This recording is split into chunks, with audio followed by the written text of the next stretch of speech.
ಕರ್ನಾಟಕದಲ್ಲಿ ಏನು ಉಚ್ಚ ನ್ಯಾಯಾಲಯದ ತೀರ್ಮಾನದಂತೆ ಸನ್ನಡತೆಯ ಆಧಾರದ ಮೇಲೆ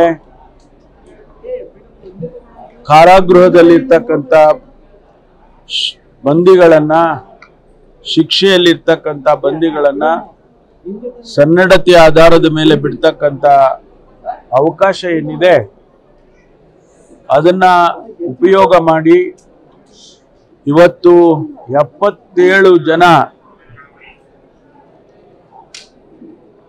ಕಾರಾಗೃಹದಲ್ಲಿರ್ತಕ್ಕಂಥ ಬಂದಿಗಳನ್ನ ಬಿಡುಗಡೆಯನ್ನ ಮಾಡುವಂತದ್ದನ್ನ ಮಾಡಿದ್ದೇವೆ. ಅವರೆಲ್ಲರೂ 10 ವರ್ಷ 15 ವರ್ಷ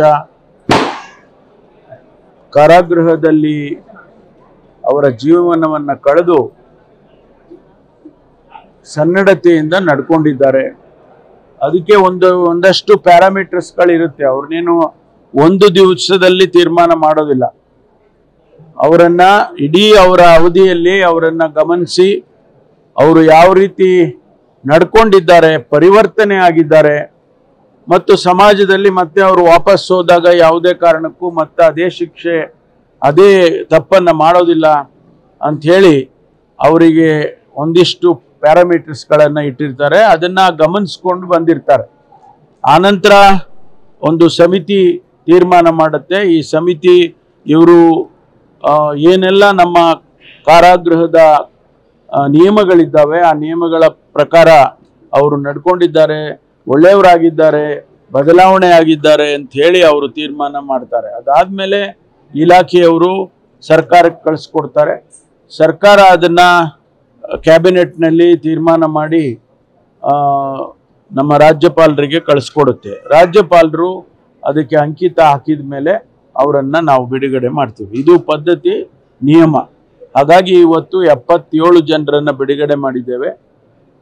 2015ರಿಂದ ಇಲ್ಲಿಯವರೆಗೆ ಸುಮಾರು 2144 ಬಂದಿಗಳನ್ನು ನಾವು ಈ ಸನ್ನಡತೆ ಆಧಾರದ ಮೇಲೆ ಬಿಡುಗಡೆ ಮಾಡಿದ್ದೇವೆ. ಅವರೆಲ್ಲರೂ ಕೂಡ ಸಮಾಜದಲ್ಲಿ ಒಳ್ಳೆಯವರಾಗಿ ಜೀವನವನ್ನು ನಡೆಸ್ತಾ ಇದ್ದಾರೆ.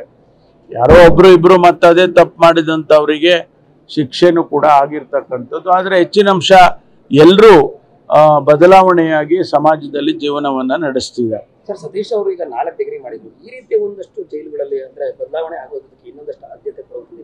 ಹೌದು, ನಾವು ಈಗ ನಮ್ಮ DG ಅವರು ಹೇಳುವಾಗ ನಾವು ಅದಕ್ಕೆ ಹೆಚ್ಚು ಪ್ರೋತ್ಸಾಹ ಕೊಡ್ತೇವೆ ಅನ್ನುವಂಥ ಮಾತನ್ನು ಹೇಳಿದ್ರು. ಈಗ ಇಬ್ರು ಮಾತಾಡಿದ್ರು. ಒಬ್ಬ BA ಮಾಡಿದೆ ನಾನು ಅಂತ ಹೇಳಿದ್ರು. ಇನ್ನೊಬ್ರು ಸತೀಶ್ ಹೇಳಿದ್ದು ಅಷ್ಟೊಂದು ಡಿಪ್ಲೊಮಾಗಳನ್ನ ನಾನು ಮಾಡೋದಕ್ಕೆ, ಲಾನಲ್ಲಿ ಡಿಪ್ಲೊಮಾ ಮಾಡೋದಕ್ಕೆ ಸಾಧ್ಯ ಆಯಿತು ಅಂಥೇಳಿ ಇವತ್ತು ನಾನು ಹೊರಗಡೆ ಹೋದರೆ ಅದು ನನಗೆ ಉಪಯೋಗ ಆಗ್ತದೆ ಅನ್ನುವಂಥ ಮಾತನ್ನು ಅವರು ಹೇಳಿದ್ದಾರೆ. ಹಾಗಾಗಿ ಭಾಳ ಜನರಿಗೆ ಅದನ್ನು ಅವಕಾಶ ಕೊಡ್ತೇವೆ. ಸಂಗೀತ ಕಲಿಯಬಹುದು, ಅವರು ಅವಕಾಶ ಕೊಡ್ತೇವೆ.